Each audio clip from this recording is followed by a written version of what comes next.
بسم اللہ الرحمن الرحیم۔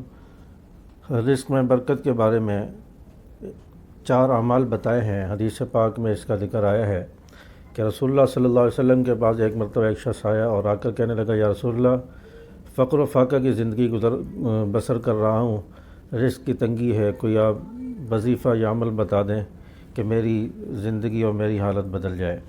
تو آپ صلی اللہ علیہ وسلم نے فرمایا کہ 4 باتوں پر عمل کر لیا کرو، 4 کام کر لیا کرو تو آپ کا فقر و فاقہ ختم ہو جائے گا۔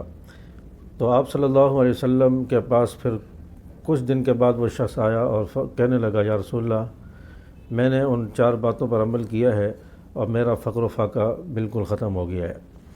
تو وہ 4 باتیں جو رسول اللہ صلی اللہ علیہ وسلم نے بتائیں ان کو میں بتا دیتا ہوں، اور اگر ہم بھی اس پر عمل کر لیں تو انشاءاللہ ہماری زندگی بھی بدل جائے گی اور ہمارے گھر میں بھی خیر و برکتیں آ جائیں گی۔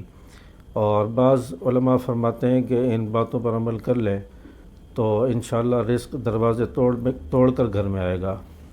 تو اس میں پہلی بات جو ہے وہ یہ ہے کہ جب آپ گھر میں داخل ہوں تو گھر میں داخل ہوتے وقت آپ گھر والوں کو آ کر سلام کریں، السلام علیکم ورحمۃ اللہ وبرکاتہ۔ اور دوسری چیز فرمائی کہ جب آپ گھر میں آئے، گھر میں دیکھا کہ کوئی بھی نہیں ہے، گھر خالی ہے، اس وقت بھی آپ نے سلام کرنا ہے، اور وہ سلام یہ ہے، السلام علینا وعلی عباد اللہ الصالحین۔ گھر خالی ہو تو یہ والا سلام کریں۔ اور تیسری چیز فرمائی کہ سلام کرنے کے بعد آپ درود پاک پڑھیں۔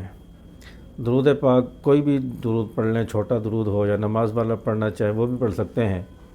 تو اس میں الصلاۃ والسلام علی رسول اللہ بھی پڑھ سکتے ہیں، اور اللہم صلی علی محمد النبی الامی وعلی آلہ وسلم تسلیما، یہ والا بھی درود بھی پڑھ سکتے ہیں۔ اللہم صلی علی محمد بھی پڑھ سکتے ہیں، اور نماز والا بھی پڑھ سکتے ہیں، جو آسانی ہو وہ درود پڑھ لیں۔